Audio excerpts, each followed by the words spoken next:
नमस्कार दोस्तों, आपका स्वागत है टुमारो ज्ञान चैनल पर। आज हम एक बेहद आम लेकिन संवेदनशील विषय पर चर्चा करेंगे। सास बहू के झगड़े में पति को किसका बड़प्पन दिखाना चाहिए। इस कहानी को सुनकर आप जानेंगे कि जब सास और बहू के बीच झगड़े होते हैं तो पति को कैसे संतुलन बनाना चाहिए। तो चलिए शुरू करते हैं। पुराणों की कथाओं में एक अत्यंत शिक्षाप्रद और प्रेरणादायक कथा है जिसका शीर्षक है सास बहू के झगड़े में पति को किसका बड़प्पन दिखाना चाहिए। यह कथा हमें पारिवारिक जीवन में समझदारी, धैर्य और न्याय का महत्व सिखाती है। बहुत समय पहले एक छोटे से गांव में एक परिवार रहता था। इस परिवार में सास का नाम था सुनीता, बहू का नाम था राधा और पति का नाम था मोहन। सुनीता और राधा के बीच अक्सर छोटे छोटे मुद्दों पर झगड़े होते रहते थे। मोहन इस झगड़े से बहुत परेशान था और उसे समझ नहीं आता था कि उसे किसका बड़प्पन दिखाना चाहिए। एक दिन सुनीता और राधा के बीच रसोई के काम को लेकर झगड़ा हो गया। राधा, तुमने फिर से सब्जी में नमक ज्यादा डाल दिया है। तुमसे कोई काम ठीक से नहीं होता। माँ, मैंने तो बिल्कुल सही मात्रा में नमक डाला था, शायद आपने ध्यान नहीं दिया। तुम हमेशा बहाने बनाती हो, मेरी बात कभी नहीं मानती। क्या हो रहा है यहाँ? हर दिन यही झगड़ा क्यों होता है? मोहन ने अपनी माँ और पत्नी के बीच के झगड़े को शांत करने की कोशिश की, लेकिन स्थिति और भी खराब हो गई। मोहन, तुमने देखा, राधा की गलती है। वह कभी मेरे काम में हाथ नहीं बंटाती और जो भी करती है उसमें गलती करती है।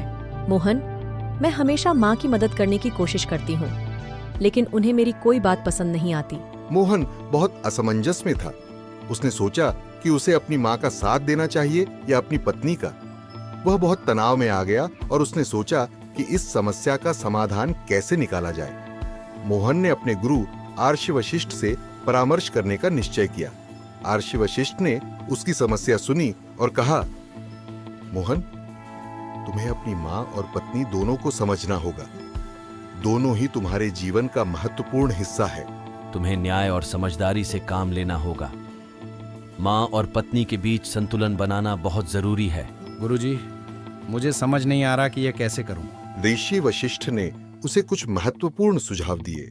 खुली बातचीत। सबसे पहले माँ और पत्नी के साथ खुलकर बातचीत करो। उनके विचारों और भावनाओं को समझो। समानता का भाव। माँ और पत्नी दोनों को समान महत्व दो। किसी एक का पक्ष लेना उचित नहीं होगा। संवेदनशीलता। माँ की उम्र और अनुभव का सम्मान करो और पत्नी की मेहनत और सेवा को सराहो। सहयोग और समर्थन। घर के कामों में सक्रिय रूप से भाग लो और दोनों की मदद करो। इससे वे दोनों तुम्हारी कोशिशों को समझेंगी। धैर्य और समझदारी। झगड़ों के समय शांत रहो और स्थिति को समझदारी से संभालो। मोहन ने गुरुजी की बात मानकर अपने परिवार में इन सुझावों को लागू किया। उसने अपनी माँ और पत्नी के साथ खुलकर बातचीत की और उनके विचारों को सुना। उसने घर के कामों में भी हिस्सा लेना शुरू किया और दोनों को समान महत्व दिया। धीरे धीरे सुनीता और राधा के बीच की दूरी कम हो गई और उनका संबंध सुधारने लगा। निष्कर्ष इस कथा से हमें यह सीख मिलती है कि सास बहू के झगड़े में पति को संतुलन बनाना चाहिए। उसे अपनी माँ और पत्नी दोनों का सम्मान करना चाहिए और उनके बीच समझदारी और धैर्य से काम लेना चाहिए। इस तरह हम अपने परिवार में शांति और सौहार्द बनाए रख सकते हैं। समाप्त।